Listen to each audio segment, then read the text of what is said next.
Coach Jerod Haase. Coach, if you open up the statement. Sure. I want to thank North Carolina A&T, just kind of how this home started when we were stuck in North Carolina last year, and they were willing and able to host us for a game, and then willing to come out here as well. I think it's a win-win situation for us for sure, and I think hopefully they gained something out of it too. And but appreciate their hospitality last year, and appreciate them working with us in a really tough time last year. They certainly did some nice things. Was a little bit disappointed in our three-point defense. They obviously shot a lot of them, but to give up 10 threes, I wanted a little bit better closeouts and contests than we had. I thought there was a lot of ebb and flow to the game today. We kind of would build the lead and then struggle. But at the end of the day, in the second half, I think Noah, Max Murrell, James Keefe provided a real spark for us. And I think that was really a turning point in the game, and their energy fed to others. And I do think a lot of times, as coaches, we get bogged down with X's and O's. We get bogged down with strategy, and a lot of times just energy and communication is a great starting point for good things to happen. Coach, that's what I was going to ask you. Did you feel a kinship between the two schools, being that you guys made history over North Carolina last year and then come out here this year? So is there like a kinship now? Yeah, I don't know if it's a kinship, and I don't know exactly their feelings, but from my perspective, there's a great deal of appreciation and thankfulness for the partnership that we had and what they did for us. Just talk about what you got out of Max tonight and his performance. Confidence comes from work, and certainly from success, but really work. And I'm a big believer in that, and I think our team this year, we're going to gain confidence as the year goes on because of the work we're going to put in. Max, his shot, he shoots it with a great deal of confidence because of the work he's put in. He's a tireless worker. His fundamentals are great, and because of that, when he goes in the game, if he misses a shot, it tends not to faze him because he knows that he's capable, he knows that he's ready, he knows he's put the work in, and I look for more of that moving forward. Harrison, another double-double, quiet, but another double-double. What have you just thought about his game so far this year? Yeah, he's fantastic. He's game ready physically. He makes others better. As time goes on, we're going to want the ball in his hands more and more and more. And he flat out makes other people better. Is skilled enough to score the basketball himself. Has a great presence with what he's doing.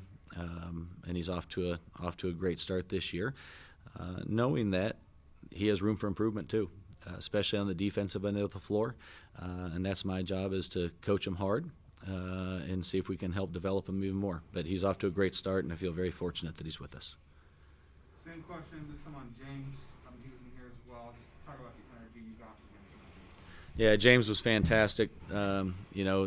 In the timeouts, I kept talking about the bigs communicating on defense, making sure the ball screen coverages were right, and then securing rebounds. A pretty simple game plan for our bigs there. And I thought he did a great job of embracing the message and then getting out there and communicating. It's pretty cool when the defense is on the opposite side of the floor, and we can hear him talking on the ball screen coverages and communicating that effectively. So his energy was fantastic. He was a big piece of when things started turning around. Thanksgiving plans? Yeah, I got the turkey. I got all the ingredients to get it going. We're gonna have a meal with the team, and then we'll also have a meal with the staff. And I'm in charge of the turkey and my homemade rolls, and I have the recipe. I have my green egg ready to smoke the thing, and it's going to be a big time event. So I'll take a picture and send it to you. Couple injury kind of questions. Just any update on Fitzmaurice? I asked you a couple weeks ago about him. Yeah. Status on him, and then also noticed that Sam Beskin didn't get in the game tonight. Just curious what reason for that was. Yeah, Keenan is he does have a foot injury. He'll be out kind of indefinitely. I think a few weeks is kind of probably the timetable with him. So he's in a boot, and will be in a boot for a little bit. In terms of Sam, he did play, but just for a little bit. Hasn't done anything wrong. He's not injured. He's an absolute rock star in so many ways. But I gave him a quick minute, but didn't play as many minutes. Cool. Just kind of curious. Yeah. Fair. Absolutely. Anything else for Coach? I think we're good. All right. Thanks, guys. All right. Good Thanksgiving. I'll save some turkey for you guys. Happy Thanksgiving. Thank you guys for being here. At 9-minute mark in the second half, you guys took off. What exactly happened? To be honest, I think James right here was a big part of that. He brought a lot of energy on defense. Obviously, there was some shot making, but I think his defense and his rebounding and talk was elite, and I think it helped us a lot. What was kind of the main miss? North Carolina A&T got within 4 points, I think, of you guys, and you guys ended up walking with a 14-point win. But really, you guys kind of extended like 20. What was kind of the message of that part of the game to kind of build up, lead back up, and put them away? Yeah, I think the message has kind of been consistent for us throughout the year, and it's, we say be nasty, and it's whatever it is. It's finding the edge, finding that grit, being nasty, and it's just that toughness to, rip through and make plays and get the 50-50 balls and get offensive rebounds. And I think that kind of started to click for us midway through the second half and after halftime, and in spurts. And coach tells us, and we know to be great, we're gonna have to sustain that edge for the whole game. But it kind of clicked for a couple minutes there, and then all that defensive stuff and toughness stuff translates to the offensive end, and Max was filling it up, and it kind of went from there. Max, how good does it feel to have a career high 18 points to put up those numbers? And I'm sure at some point in your career you ever thought you'd get to 18 in the game. So just talk about how good it feels to score career high points in a game. Yeah, I mean, it feels probably about as good as you think it would. I don't know. I've got some of the guys on staff. They've been telling me how confident they are in me and that they believe in me, and then that this was kind of a long time coming with all the work I've been putting in. So I just really appreciate them for giving me the confidence. And then people like James on our team give us the energy, whether it's offense or defense. It always translates with the momentum. And yeah, I mean, it's a great feeling. My parents were out in the stands, so I'm really glad that I got to share that with them. I was going to ask you, how does it feel to do something like this right around this holiday time? It's hard sometimes to not be around your family, but it's nothing that I haven't had to deal with before. As an athlete, as a basketball player specifically, usually around Thanksgiving, Christmas time, we got games. So it's not as bad as you might think. It's just what we do. So we got our teammates, we got our brothers. So there's always a family around. Yeah, kind of on that note, how nice is it to have a little bit of a break? You don't play on Thanksgiving. Some people play on Thanksgiving. You guys are playing Christmas.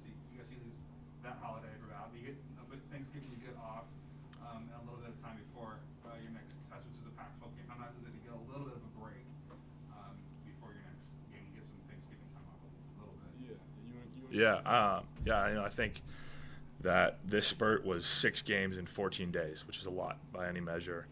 And now it's going to be nice, I think, we'll take Thanksgiving Day off, but we'll also have, tomorrow and Friday and Saturday 3 spirited and hard practices that'll hopefully help us scout Colorado, but also just get better as a team and continue to progress every day.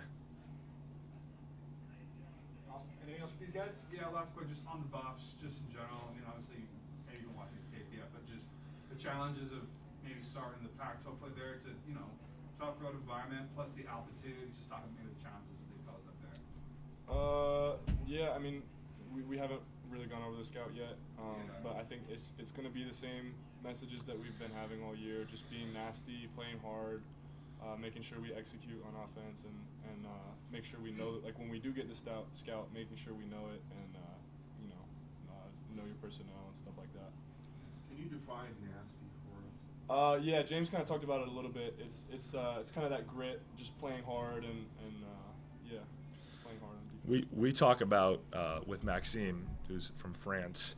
I think the term is "c'est la vie," which is like, it means like, it's almost unexplainable. Like, you can't put a pin in it, but when you see it, like, that's nasty. Like, when you see it, and so it's not always the stuff that shows up in the stat book or is easily defined.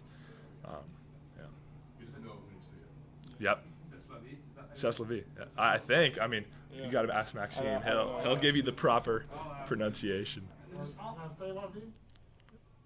You know better than me. Just on the altitude really quick. I mean, do you notice it when you get there that you do notice that, whoa, I'm 5,000 feet up high? I mean, do you notice that when you play, or how do you kind of combat that coming from sea level?